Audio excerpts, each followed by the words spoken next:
November 1944. The Allies had broken out of Normandy, liberated Paris, and were racing toward the German border until they hit 50 square miles of pine trees 15 miles east of Aachen. No open ground, no room for tanks, no visibility past 30 feet. American commanders knew all of this before the first soldier crossed the line. They sent them in anyway. Not once, not twice. Divisions went into the Hurtgen Forest one after another for nearly 5 months, and nearly every one came out broken. This is the story of the battle the U.S. Army chose to keep fighting, long after the terrain had already decided who would win. Proposed head parts for easy understanding. 1. The trap in the trees. Why this stretch of forest existed on the map at all, and what impassable actually meant on the ground. 2. The dam problem nobody solved first. The Roer River dams, the flooding threat, and the strategic logic that dragged division after division into the tree line. 3. One division at a time. The piecemeal commitment, how units were fed into the same killing ground without learning from the ones before them. 4. The forest has no flanks. Life and death in the Hürtgen, tree bursts, foxholes, and a battlefield where armor and air power meant nothing. 5. What the Army learned too late. The doctrine that came out of the wreckage, and how Hürtgen quietly rewrote how the Army thinks about terrain before it fights. Part 1. The Trap in the Trees. Look at a map of the German border in the fall of 1944, and the Hurtgen Forest barely registers. It's a smudge of green southeast of Aachen, easy to overlook next to the rivers and roads that usually decide where armies fight. But American commanders weren't looking at open ground. They were looking at what sat behind it, the Roer River dams, and beyond that, the shortest road into the heart of Germany. The forest itself was the problem nobody could plan around. Firs packed so tight that sunlight barely reached the ground. Ravines and firebreak trails instead of roads. Visibility that dropped to 20 or 30 feet in the underbrush. According to U.S. Army Center of Military History records on the campaign, engineers and infantry commanders flagged the terrain as unsuited for large unit maneuver before the first assault ever crossed the line. Tanks couldn't turn, artillery observers couldn't see, and radios lost contact between platoons separated by a single ridge. None of that stopped the order to go in.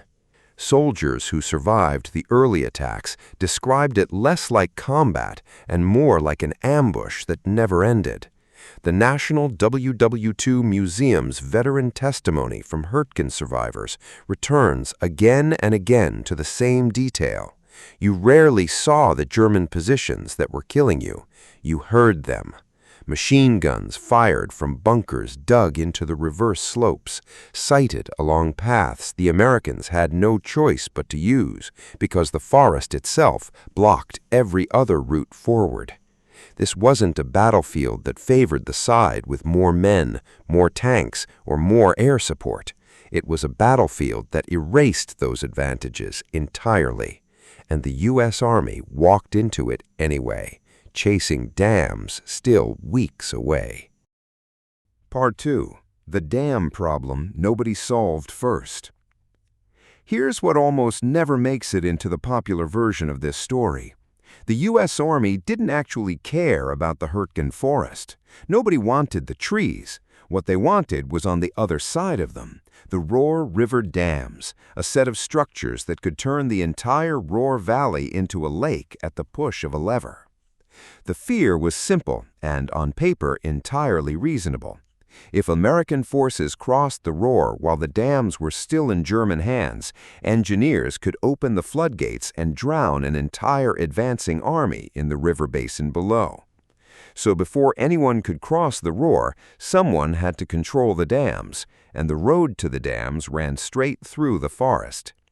That's the strategic logic that kept feeding divisions into the tree line for months, not because commanders loved the terrain, but because the objectives sitting behind it felt too dangerous to bypass. U.S. Army Center of Military History accounts of the planning process show this wasn't a snap decision made by one overeager general. It was a chain of approvals up the command structure, each level accepting the forest as an acceptable cost for securing the dams. What almost nobody addressed head-on, at least not early enough, was a simpler alternative: attack the dams directly from a different axis and leave most of the forest alone. That option existed. It kept getting deprioritized in favor of the direct route, the route that ran through 50 square miles of the worst terrain on the Western Front. So the forest kept absorbing men while the dams sat untouched month after month, and the strategic problem that justified the whole campaign remained unsolved until nearly the very end. Part 3. One division at a time. If there's one detail that turns Hürtgen from a tragedy into something closer to a case study in institutional failure, it's this: the Army didn't send one force into the forest and adjust. It sent division after division, almost in sequence, into roughly the same ground. The 9th Infantry Division went in first in September and was fought to a standstill. Then the 28th Infantry Division took its turn in October and November, suffering losses so severe the battle is still remembered in Pennsylvania National Guard circles as one of the costliest few weeks in the unit's history. Then came the 4th Infantry Division, then the 8th, then armored elements that found their tanks useless the moment the tree line closed around them. U.S. Army Center for Military History unit reports from the campaign lay out an uncomfortable pattern. Each division arrived, ran into the same firing lanes, the same minefields, the same command and control collapse in the underbrush, and suffered comparable casualty rates to the division before it. There was little evidence that lessons from one assault meaningfully changed the next one's plan. Part of this came down to how the Army was structured to fight in 1944.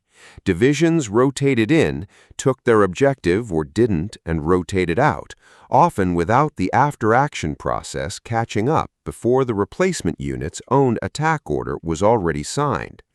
Part of it came down to sheer command pressure to keep the offensive moving, dam objective or not. Whatever the mix of reasons, the effect on the ground was the same. New units arrived with fresh confidence and outdated assumptions, walked into terrain that had already defeated 3 divisions before them, and paid nearly the same price to learn what their predecessors already knew.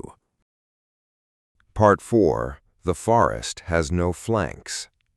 Ask a veteran of Hürtgen what the fighting was actually like, and armor and air power rarely come up.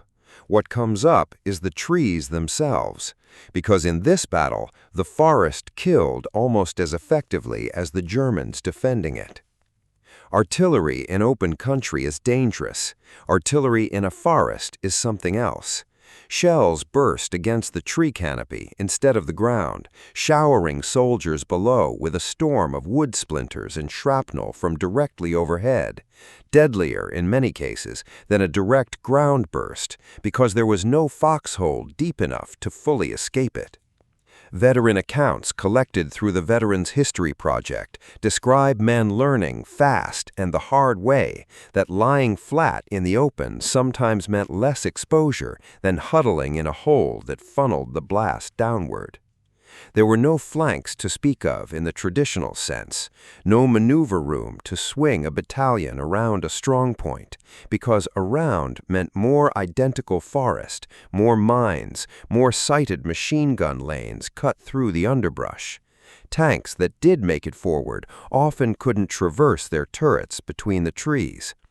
Air support, when weather allowed it at all, couldn't distinguish friendly positions from enemy ones under a solid canopy.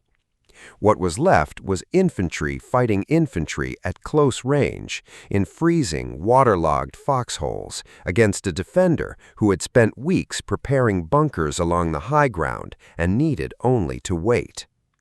The National WWII Museum's testimony from Hürtgen survivors returns to a common thread. This didn't feel like the war they'd trained for. It felt like something closer to trench fighting from a different generation, dropped into 1944 with modern weapons attached. Part 5. What the Army learned too late. By the time American forces finally secured the dams, not through the forest as it turned out, but largely once German engineers themselves damaged the discharge valves during their retreat, the Hürtgen campaign had cost roughly 30,000 American casualties, killed, wounded, captured, and lost to exposure and combat fatigue combined. The floodwaters the entire operation had been built around never even produced the catastrophic scenario planners feared most. What Hürtgen left behind wasn't a battlefield victory anyone wanted to celebrate. It was a lesson, absorbed slowly and expensively, about the limits of committing an army to ground that erases its own advantages. U.S. Army Center of Military History retrospectives on the campaign point to Hürtgen as a recurring reference point in later doctrine discussions about terrain analysis, not as an abstract principle, but as a specific, costly example of what happens when an objective strategic value is allowed to override an honest read of the ground standing in the way. The forest didn't care about armor superiority or air supremacy.